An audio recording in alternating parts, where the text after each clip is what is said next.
నమశివాభ్యాం నవయౌవనాభ్యాం పరస్పరాశ్లిష్టవపుర్ధరాభ్యాం నగేంద్రకన్యా వృషకేతనాభ్యాం నమో నమఃశంకర పార్వతీభ్యాం.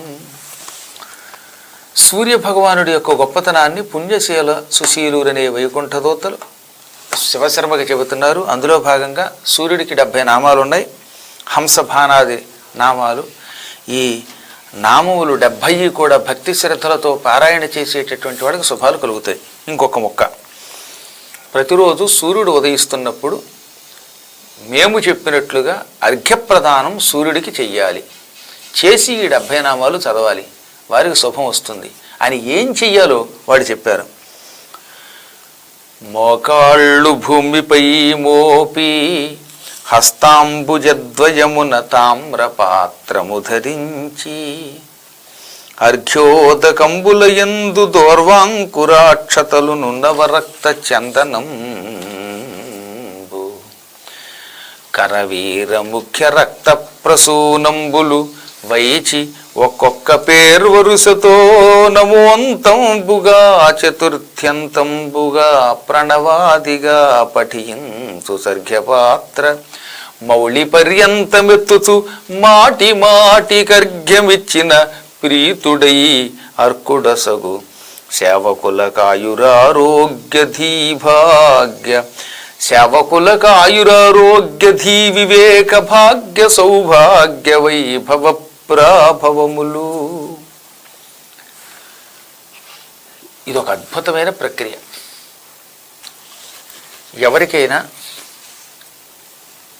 ఒళ్ళంతా తెల్ల మచ్చలు వచ్చేసి ఆ మచ్చలకి ఎన్ని మంత్రాలు వేసినా తగ్గడం లేదు, ఎన్ని మందులు వాడినా తగ్గడం లేదనుకోండి, అటువంటి వాళ్ళకి మచ్చలు తొలగి శరీరం బాగుండాలంటే ఏం చెయ్యాలి? ఎన్ని మందులు వాడినా, ఎన్ని రకాల వ్యాయామములు చేసినా కడుపులో గ్యాస్ అంతకంతకి తన్నుతోంది. ఆ గ్యాస్ ట్రబుల్కి మాట వరసకు కూడా విముక్తి లేకుండా అయిపోయింది. ఇప్పుడు దానికి ఏం చెయ్యాలి? శరీరం అంతా ముడతలు పడిపోయి ఆరోగ్యం దెబ్బతింటోంది, వాడేం చెయ్యాలి? కంటి చూపు బాగా దెబ్బతింటోంది, వాడేం చెయ్యాలి? ఈ విధంగా అనారోగ్యములు ఎన్నో రకాలు కదా. అనేక విధములైన అనారోగ్యముల నుంచి బయటపడడానికి జీవి ఏమి చెయ్యాలి, దానికి ఏం చేయాలో చెప్పారు. ఇందాకనే చెప్పాం కదా మీకు 70 నామాలు ఉన్నాయని వరసగాను. ఆ 70 నామాలని ఉచ్చరిస్తూ ఎదురుగుండా ఒక రాగి పాత్ర పెట్టుకోండి. కొంచెం పెద్ద రాగి పాత్ర, 2 చేతులతో నీళ్లు తీసుకోవడానికి వీలుగా. ఆ రాగి పాత్ర నిండా నీళ్లు పోసుకోండి. అందులో ఎర్రగన్నేరు, మందార పుష్పాలు ఇలాంటి పువ్వులు, ఎర్రని పువ్వులు వేయండి. కొంచెం గంధం కలపండి. ఆ నీళ్లు కొంచెం కొంచెం చేత్తో తీసుకుంటూ ఈ 70 నామాలు ఉచ్చరించండి. పైగా నమోంతంబుగా అన్నాడు, తల పైకెత్తుతూ మళ్ళీ మధ్య మధ్యలో. ఉదాహరణకి నామాలు ఎదురుగుండా ఉంటాయి కదా, అవి చూసి చదవాలి. చదివేవాడు లేడు, అప్పుడు కిందకు చూసి ఏం చేస్తాడు? ఓం హంసాయ నమః అండం. ఆ తర్వాత చేతులు పైకెత్తి ఈ 2 చేతులతో నీళ్లు సూర్యుడికి విడిచిపెట్టడం. నీళ్ళు అయిపోయినప్పుడల్లా అందులో పోయడానికి ఒక వ్యక్తిని పెట్టుకోండి. ఆదివారం ఇలా చేయాలి. ఎన్ని ఆదివారాలు? 9 ఆదివారాలు. అలా ఏం చేయాలని చెప్పాను మళ్ళీ గుర్తుపెట్టుకోండి. ప్రతి ఆదివారం చొప్పున 9 ఆదివారాల పాటు పెద్ద రాగి పాత్ర పెట్టుకోండి. దాని నిండా నీళ్లు పోసుకోండి. అందులో ఎర్రని పువ్వులు, ఎర్రగన్నేరు పువ్వులు, ఇంత చందనం మొదలైనవి కలపండి. ఈ నామాలు ఒక్కొక్కటి ఉచ్చరించండి. ఓం హంసాయ నమః, ఓం భానవే నమః, ఓం సహస్రాంశాయ నమః, ఓం తపనాయ నమః, ఓం తాపనాయ నమః, ఓం రవయే నమః, ఓం వికర్తనాయ నమః. ఇలా ఈ 70 నామాలు ఓంకారంతో చివరన నమః మధ్యలో చతుర్థి విభక్తితో కలిపి చేసి నీళ్లు అర్ఘ్యం ఇవ్వండి. ఇలా 70 పర్యాయాలు తలెత్తి సూర్యుడు చూస్తూ ఇవ్వండి. ఇలా 9 ఆదివారాలు ఇవ్వండి. ఇక చూడండి, అటువంటి వాళ్ళంటే సూర్యుడికి చాలా ఆనందం కలుగుతుంది. వారి ఎడల ప్రీతిపాత్రుడవుతాడు. ఈ మహానుభావుడు అత్యంత పవిత్రమైన నా 70 నామములు చదివాడు, దానితో నాకు అర్ఘ్యం ఇచ్చాడు. ఆ అర్ఘ్యం కూడా రాగి పాత్రలో ఉన్న నీళ్లతో ఇచ్చాడు. ఆ రాగి పాత్రలో ఉన్న నీళ్లలో మందార పుష్పాల వంటివి, గన్నేరు పువ్వులు వంటివి, ఎర్రని పువ్వులు వేశాడు. అందులో గంధం వేశాడు, గరికపోతలు వేశాడు. వాటితో నాకు అర్ఘ్యం ఇచ్చాడు. రోజుకు 70 సార్లు చొప్పున 9 ఆదివారాలు ఇచ్చాడు. కాబట్టి ఈతడు నాకు అత్యంత ప్రీతిపాత్రుడు, ఈతడు నాకు సేవకుడు, నా భక్తుడు అని సూర్యుడు అతన్ని తన సొంత వాడి కింద భావిస్తాడు.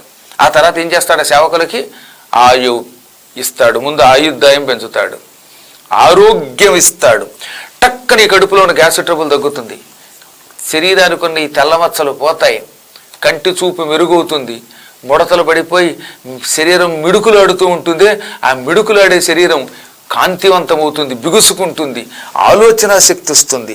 అందుకే వరసగా ఆయువు, ఆరోగ్యం, ధీ వివేకం అన్నాడు. బుద్ధి వివేకాన్ని, ఎలా ఎక్కడ మాట్లాడాలి, ఎక్కడ కవిత్వం ఎలా చెప్పాలి, ఎలాగా మన ప్రసంగంతో ప్రజల్ని మెప్పించాలనే జ్ఞానాన్ని ప్రసాదిస్తాడు, భాగ్యం ఇస్తాడు, సకల సంపదలు ఇస్తాడనమాట, సౌభాగ్యం ఇస్తాడు.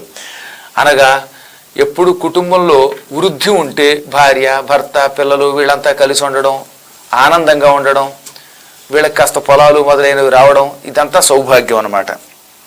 వైభవం ఇస్తాడు అంటే అధికారం కూడా ఇస్తాడు. అధికారం లేకపోతే ఉపయోగం అన్నీ ఉంటాయి, ఎవడు చెప్పిన మాట వినడం. ఇంట్లో భార్య మాట భర్త, భర్త మాట భార్య, అలాగే ఈ వీళ్ళిద్దరి మాటలు పిల్లలు వినకపోతే ఇంకా వైభవం ఏముంది? కాబట్టి అందరూ వీళ్ళ మాటలు వింటారు, వీళ్ళ ఆజ్ఞని పరిపాలిస్తారు. అలా పరిపాలిస్తే దానికి వైభవం అని పేరు. ఇంకా ప్రాభవం అంటే ఏమిటి? వీడు పట్టిందల్లా విజయం పొందితే, అంటే ఏ పని చేసినా, వ్యవసాయం చేశాడు అందులో విజయం పొందాడు, ఉద్యోగంలో అడుగుపెట్టాడు విజయం పొందాడు, ఉపన్యాసాలు చెప్పడం మొదలెట్టాడు అందులో విజయం పొందాడు, ఇలా అన్నిట్లోనూ కూడా విజయం పొందితే దానికి ప్రాభవం అని పేరు. ఈ విధంగా ఆయువు, ఆరోగ్యం, బుద్ధి, వివేకం, భాగ్యం, సౌభాగ్యం, వైభవం, ప్రాభవం ఇవన్నీ సూర్యభగవానుడు అర్ఘ్యం ఇచ్చే వాళ్ళకి ఇస్తాడు. ఇంక రెండో మాట వద్దు, ఇలా చేస్తే మీరు అన్నట్టు జరుగుతుందా అనుకోకండి. భగవంతుడు మనకు గొప్ప వరం ఇచ్చాడు, అది సంకల్ప బలం. ఇవి చెయ్యటం వల్ల నాకు ఈ ఫలితం వస్తుందనే దృఢమైనటువంటి విశ్వాసంతో, అచంచలమైన విశ్వాసంతో చేయడం మొదలెట్టండి, అవి తీరుతుందండి. నేను ఈ మధ్యన ఒక ఆవిడ చీటికబడిగా దగ్గుకుంటూ వార్ధక్యంలో బాధపడుతూ నా దగ్గరకు వచ్చింది. నాకు వార్ధక్యం వచ్చింది, దగ్గు వచ్చేస్తోంది, నాకు ఒకటే భయం, అనారోగ్యంతో నేను మంచం మీద పడితే నాకు ఎవరూ చేయరేమో, అందువల్ల నన్ను రక్షించండి అంది. అప్పుడు అమ్మ, అసలు ముందు అనారోగ్యం వచ్చి నేను మంచం మీద పడతాను, నాకు ఇతరులు చాకిరీ చేయాలనే ఊహ రావడమే తప్పు. ఆ ఊహ వచ్చిందంటే అది నిజం అవుతుంది. భగవంతుడు మనకు ఆ శక్తి ఇస్తున్నాడు. అందువల్ల ఈరోజు నుంచి ఏం చేస్తారు? నేను మంచం మీద పడతాను, నాకు అనారోగ్యం వస్తుంది, ఎవరైనా చెయ్యాలేమో, ఈ భయం విడిచిపెట్టండి. నేను బతికినంతకాలం ఆరోగ్యంగా బ్రతుకుతాను, నాకు అనారోగ్యం లేదు, నేను సుఖంగా చచ్చిపోతాను, నేను మంచం మీద పడను, ఆసుపత్రి పాలు కాను, ఎవరి చేత గొడ్డు చాకిరీ చేయించుకోకుండా సుఖంగా వెళ్ళిపోతాను అనుకోండి. గుళ్ళోకి వచ్చి శుభ్రంగా మన ప్రణవపీఠంలోకి వచ్చి చుట్టూ ప్రదక్షిణ చేయండి, అమ్మవారి దగ్గర కూర్చోండి.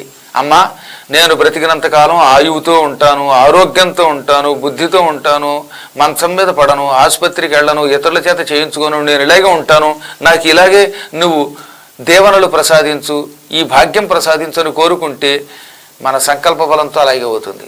అంతేగాని మనం చచ్చిపోతామేమో, నేను మంచం మీద పడిపోతా, నాకు ఎవరో చేయాల్సి వస్తుంది, అందువల్ల నాకు డబ్బులు కావాలి అని ఇలా మనం లోపల అనుకుంటే అలా అయిపోతుంది. ఆ శక్తి మనకుంది, అందులో భగవంతుని సన్నిధానములో గట్టిగా అనుకుంటే అది అయి తీరుతుంది. కాబట్టి మనం ఎప్పుడూ కూడా సూర్యుడిని ఇలా 9 వారాలు తలుచుకుని ఇలాగే చేస్తే ఆయురారోగ్య ఐశ్వర్యాదులన్నీ లభించి తీరుతాయి. ఇందులో రెండో మాటే లేదు, రెండో ప్రసక్త కల అవదనే ఒక సందేహం విడిచిపెట్టండి, నిస్సంకోచంగా చెయ్యండి, అయి తీరుతుంది. యాదృశీ భావన ఎత్ర సిద్ధిర్భవతి తాదృశి. నీకు ఎంత ఎక్కువ నమ్మకం ఉంటే అంత బాగా ఫలిస్తుంది, ఎంత ఎక్కువ నమ్మకం లేకపోతే అంతలా ఫలితం కూడా పోతుంది. అతిగుహ్యమై అకారాదిక్షకారాంత పంచాశదక్షర ప్రకృతి అయిన మాతృకయౌ మహామంత్రరాజంబునైదవయవంబుల పుట్టే అంధకారమునకు మరియుకారమునకు మకారంబునకు బిందువునకు నాదమునకు ప్రత్యేకము అపదేశి ప్రత్యేకమ పదేసి పదియేసి వర్ణంబులనఘ జన్యంబులై అతిశయిల్లు అట్టి ప్రణవంబు హేమసింహాసనమున భాస్కరుండను మాణిక్య వాక్య పదక భూష అరుత ధరించి దేవి గాయత్రి యొప్పు కడుపు చల్లంగ వేదాళి కన్న తల్లి. ఎంత అద్భుతమైన పద్యం ఇది. అమ్మవారు గాయత్రీమాత ఒక సింహాసనం మీద కూర్చుంటుంది. ఆ గాయత్రీమాతకి కంఠం సూర్యభగవానుడు. ఆ గాయత్రీమాతలో అకారాది క్షకార పర్యంతం ఉన్న అక్షరాలన్నీ 50 అక్షరాలకి మూలకారకమైన ఓంకారం మూలం. ఓంకారమేగా అన్నిటికీ మూలం. అకారం మొదలుకొని క్షకారానికి మొత్తం 50 అక్షరాలు. సంస్కృతానికి వర్ణములు 50 ఈ 50 అక్షరాలకి ప్రాణం ఓంకారం. ఆ ఓంకారమే గాయత్రి. ఆ గాయత్రి మాత ఒక దివ్య సింహాసనం మీద కూర్చుని ఉంటుంది. ఆ సింహాసనం మీద కూర్చున్న తల్లికి కంఠం సూర్యభగవానుడు. సూర్యభగవానుడు ఆ కంఠంలో మణిలా వెలిగిపోతాడనమాట. ఆ తల్లి వేదాలకి మూలకారకురాలైన తల్లి వేదమాత గాయత్రి అంటే. అందుకే నమామ వేదమాతరం అంటారు ఆ గాయత్రిని. వేదమాత గాయత్రి మనల్ని రక్షించడానికి ఆవిర్భవించింది. ఈ మంత్రములకు ప్రాణం ఓంకారం కదా. ఈ ఓంకారంలో అకారం ఉకారం మకారం అనే 3 మాత్రలు ఉన్నాయి. అకారం ఉకారం మకారం మాత్రలు. ఆ ఊ కలిస్తే ఓ అవుతుందండి. మీరు గుణసంతి విన్నారుగా. అందులో మహా ఉన్నతి మహోన్నతి. ఈ అకారానికి ఆ ఉకారం కలిస్తే ఓ అవుతుంది అనమాట. కాబట్టి ఆకి ఊ కలిస్తే ఓ, పక్కన మకారం కలిస్తే ఓం అయ్యింది. ఇదే పరబ్రహ్మం అంటే. ఓమిత్యేకాక్షరం బ్రహ్మ. ఈ ఓం అనే ఏకాక్షరమే పరబ్రహ్మస్వరూపము. ఆ పరబ్రహ్మస్వరూపము గాయత్రీ రూపములో మనకి దర్శనమిస్తున్నది. ఆవిడే వేదములను కన్న తల్లి, వేదాలను రక్షించే తల్లి. వేదమాత అంటే గాయత్రి. ఆ తల్లి ఋగ్వేదం, యజుర్వేదం, సామవేదం, అధర్వణ వేదం అనే పేరుతో 4 వేదాలని 4 చేతుల్లో ధరించి మన అందరినీ రక్షిస్తున్నది. ఒక్కొక్కప్పుడు ఒక్కొక్క రూపంలో ఉంటుంది. అటువంటి తల్లి ఒక్కొక్కప్పుడు బాలగా, ఒక్కొక్కప్పుడు ప్రౌఢగా, ఒక్కొక్కప్పుడు వృద్ధగా, ఒక్కొక్కప్పుడు ఎర్రగా, ఒక్కొక్కప్పుడు తెల్లగా, ఒక్కొక్కప్పుడు నల్లగా కనపడే తల్లి, మనల్ని రక్షించే తల్లి ఈ సూర్యబింబం రూపంలో మనకి ప్రత్యక్షమవుతోంది. అందుకే సూర్యబింబానికి ఎదురుగుండా నిలబడి ఇలా అర్ఘ్యప్రదానం చేయటం చాలా మంచిది. 24 తత్వములకు మూల కారణం చతుర్విగుంసత్యక్షర త్రిపదా షట్కుక్షి అని శాస్త్రం చెబుతున్నది. ఆ 24 అక్షర స్వరూపం గాయత్రి మంత్రం. గాయత్రి మంత్రంలో 24 అక్షరాలు ఉంటాయి. 3 వేదాలు. పూర్వం వేదాలు మొదట్లో 3, తర్వాత 4వ వేదంగా కూడా విభజించారు. కానీ దానికి త్రయి అని పేరు. ఆ 3 వేదములు గాయత్రిలో ఉన్నాయి. అందుకే మీకు గాయత్రి మంత్రంలో ఓమిత్యేకాక్షరం బ్రహ్మ అగ్నిర్దేవత బ్రహ్మ ఇత్యార్షం గాయత్రం ఛందం పరమాత్మస్వరూపం అని చెప్పారు. ఇందులో 3 వేదాలు అమ్మవారికి పాదాలుగా ఉన్నాయి. వరస్సుగా పురాణములు 18 మత్స్య మార్కండేయ భవిష్య భాగవత బ్రహ్మ బ్రహ్మాండ బ్రహ్మ వైవర్త వరాహ వామన వాయు విష్ణు అగ్ని నారద పద్మలింగ గరుడ కూర్మ స్కాంత పురాణములనే 18 పురాణాలు ఆ తల్లికి పాదాలుగా ఉన్నాయి. చతుర్దిశలు ఆవి యొక్క వాక్కులు. భువనం ఆ తల్లికి దేహంగా ఉంది. ధర్మశాస్త్రం ఆవిడ హృదయం. ఛందస్సు ఆవిడ కుచాలు. సాంఖ్యశాస్త్రం ఆ తల్లి యొక్క ముఖం. అగ్నిహోత్రుడు ఆ ముఖంలో వెలిగే తేజస్సు. సూర్యచంద్రులు ఆ తల్లికి కుడి ఎడమ కన్నులు. అగ్ని మళ్ళీ 3వ కన్ను. ఆ తల్లికి 5 తలలు ఏమిటి? ఆ 5 పంచభూతాలు, పంచకృత్యములు. అటువంటి తల్లి సకల లోకాలని అనుగ్రహిస్తుంది. ఆ తల్లికి గాయత్రి అని, సావిత్రి అని, సరస్వతి అని 3 కాలములలో 3 పేర్లు ఉన్నాయి. ఆ తల్లికి బ్రహ్మదేవుడు మూర్ధం శిరస్సు, శ్రీ మహావిష్ణువు ఆత్మ, సూర్యభగవానుడు కంఠం, లక్షణం సాక్షాత్తు శివుడు, శిఖ శివుడే. జపకాలంలో ఆ తల్లిని వరసగా ఈ లక్షణాలతో ధ్యానం చేయాలి. ఎలాగా? ఇప్పుడు నేను చెప్పే శ్లోకాన్ని గాయత్రి జపం చేసే ముందు చేస్తే ఓహో అమ్మవారికి ఈ లక్షణాలు ఉన్నాయి అని మనకి తెలుస్తుంది. దానివల్ల అమ్మ సంతోషిస్తుంది. సావిత్రి త్రిపదా జ్ఞేయ షట్కుచ్చి పంచశీర్షక అగ్నివర్ణముఖ శుక్ల పుండరీకదలేక్షణ. అమ్మవారికి 3 కాళ్ళు ఉంటాయి. సావిత్రి మాతకి 3 కాళ్ళు ఉంటాయి. మనకు వల్లే కాకుండా ఆ తల్లి షట్కుక్షి 6 కుక్షులతో ఉంటుంది. 5 శిరస్సులతో ఉంటుంది. అగ్ని ఆవిడకి ముఖము, ఆవిడ కళ్ళు తామర పువ్వు రేకుల్లో ఉంటాయి. ఆ తల్లికి బ్రహ్మదేవుడు అనేటటువంటి వాడు మూర్ధంగా ఉంటాడు, బ్రహ్మ మూర్ధ. ఇంకా శిఖ ఉన్నది, అది రుద్ర. విష్ణు ఆత్మ ప్రకీర్తిత. ఆ మధ్యలో అంతర్యామిగా ఉండేది సాంబుడు, చంద్రశేఖరుడు. ఆ తల్లికి ఒక్కొక్కప్పుడు రూపం ఉంటుంది, ఒక్కొక్కప్పుడు రూపం ఉండదు. అంటే సగుణ నిర్గుణ స్వరూపిణి. అటువంటి తల్లిని మేము భక్తితో ధ్యానం చేస్తున్నాం. ఆ తల్లిని ధ్యానం చేస్తే మాకు వచ్చే లాభం ఏమిటి? మా బుద్ధి సరి అయిన మార్గంలో ఉండేలా చేస్తుంది. బుద్ధి సక్రమంగా ప్రేరేపింపబడితే మనం చేసే పనులు సక్రమంగా ఉంటాయి. మన బుద్ధి పెడత్రోమన పడితే చేసే పనులు కూడా సక్రమంగా ఉండవు. అప్పుడు వీడు ఏం చేస్తున్నాడో తెలియదు. చేసే పనులు చివరికి తనకి లోకానికి కూడా కీడు తెచ్చిపెట్టేవై ఉండొచ్చు. అందువల్ల ఎప్పుడు బుద్ధి సక్రమంగా ప్రేరేపింపబడాలి. ఈ బుద్ధి పవిత్రమైనదైతే, ఆలోచన సక్రమమైనదైతే వీడు చేసే పనులు లోకానికి తనకి ఉపయోగపడతాయి. అప్పుడు వీడికి కీర్తి వస్తుంది, సృష్టి నాశనం కాకుండా చేస్తుంది. కొంతమంది ఉన్నారు, ఇప్పుడు బుద్ధి సక్రమంగా లేదు, తెలివితేటలు ఉన్నాయి, బుద్ధి ప్రేరేపింపబడ్డంలా అమ్మ చేత. అప్పుడు వాడు ఏం చేస్తాడనమాట, ఆటం బాంబులు కనిపెడతాడు. కనిపెట్టిన ఆటం బాంబుల్ని ప్రజల్ని నాశనం చేయడానికి వాడతాడు. అప్పుడు ఏమవుతుంది, చివరికి వాడే నాశనం అయిపోతాడు. లోకాన్ని నాశనం చేసేవాడు వాడు నాశనం అయిపోతాడు. వాడు బుద్ధి సక్రమంగా లేదనుకోండి, వాడు ఏం చేస్తాడు, బుద్ధ విగ్రహాలు పగలగొట్టడం, ఆఫ్ఘనిస్తాన్లో తాలిబాన్లు, అలాగే WTO దాడి చేయటం, దాన్ని పడగొట్టడం, తద్వారా చివరికి వాళ్ళు నాశనం కావడం చేస్తారు. చివరికి వాళ్ళు నశించిపోతారుగా. ఇప్పుడు మనం గుర్తుపెట్టుకోవాల్సింది ఏంటంటే, ఈ టెర్రరిస్టులు, ఈ ఉగ్రవాదులు బుద్ధి సక్రమంగా పని చేయకపోవటం వల్ల, బుద్ధిని ప్రేరేపించే అమ్మ వాళ్ళ బుద్ధిలో లేకపోవటం వల్ల, వాళ్ళకి వాటి మీద నమ్మకం లేకపోవటం వల్ల వాళ్ళు ఒక్క క్షణం సుఖంగా ఉండరు. ఎప్పుడు ఎవరిని చంపుదామా, ఎవరిని పడగొడదామా అని చూస్తారు. రహస్యంగా బాంబులు వేస్తారు, సరిహద్దుల్లో కాల్పులు కాలుస్తారు, ప్రజల ప్రాణం తీస్తారు. హఠాత్తుగా తుపాకులు వచ్చుకుని హోటళ్లలో దూరిపోతారు, నలుగురు తిరిగే దారిలోకి వస్తారు, అందరినీ కాల్చేస్తారు. చివరికి వాళ్ళు చస్తారు. అంటే వాళ్ళ వల్ల వాళ్ళకి మనకి కూడా నష్టమే.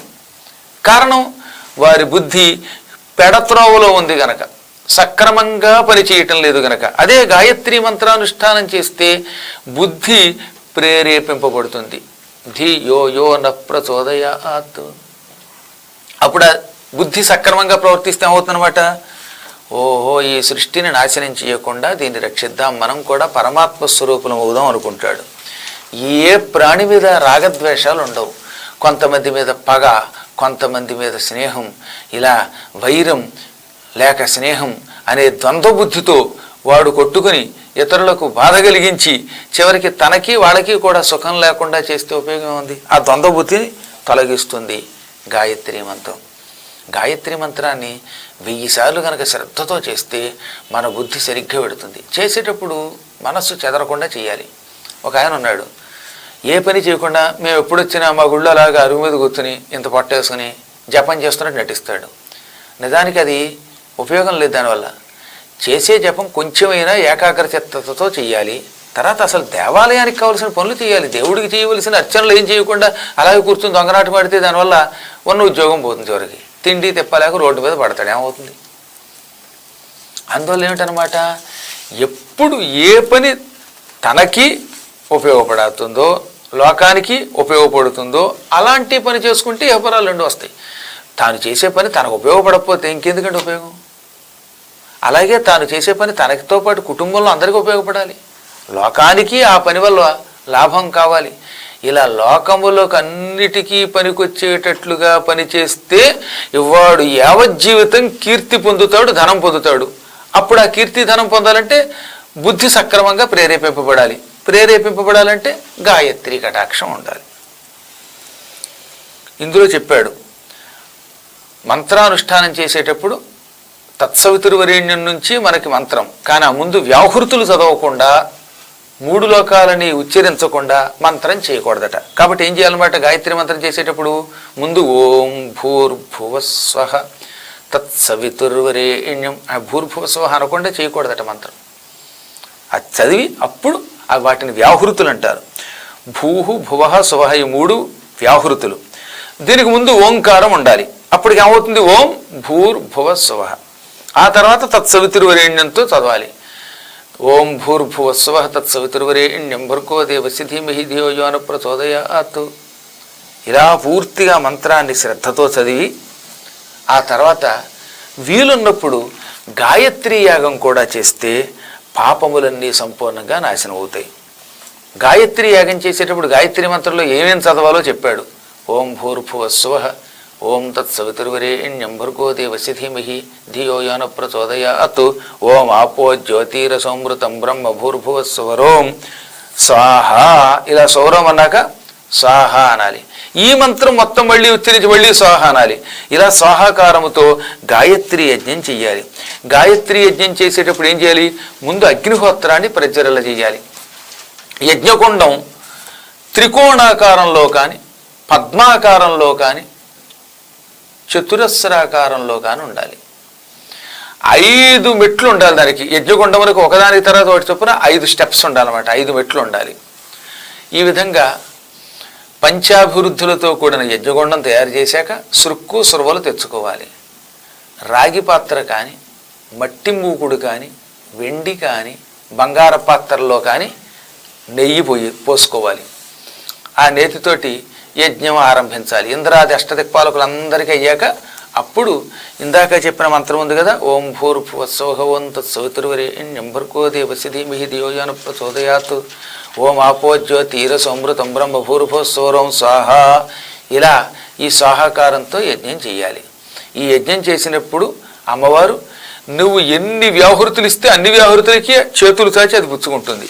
అంటే 1000 సార్లు జపం చేసాం అనుకోండి, 1000 సార్లు ఆహుతులు ఇచ్చాం అనుకోండి, 1000 సార్లు అమ్మ రూపంతో వచ్చి స్వీకరిస్తుందిట. తన రూపముతో యజ్ఞగుండములో ప్రత్యక్షమై ఆహారాన్ని తీసుకుంటుంది. అప్పుడు ఆ యజ్ఞం వల్ల మహాఫలితం వస్తుంది. గాయత్రి యజ్ఞం వల్ల భయంకరమైన పాపములన్నీ నాశనం అయిపోతాయి. అగ్నిలో వేసిన దూది ఏమవుతుంది? అగ్నిలో వేసిన దూది టక్కన భస్మం అయిపోతుంది. గాయత్రి మంత్రపూర్వకంగా చేసే యజ్ఞముల వల్ల మన పాపములనేటటువంటి దూది పింజలు చొర కాలిపోతాయి. వాడు పరమ పుణ్యాత్ముడు అవుతాడు. కాబట్టి సూర్యభగవానుడికి ఇష్టమైన ఈ గాయత్రి యజ్ఞం వల్ల ఈ లోకంలో ఎటువంటి వాడైనా మహాపాపాల నుంచి విముక్తి పొంది అత్యంత శుద్ధుడు అవుతాడు. మరిన్ని విశేషాలతో రాబోయే భాగంలో కలుసుకుందాం. అంతవరకు మంగళం.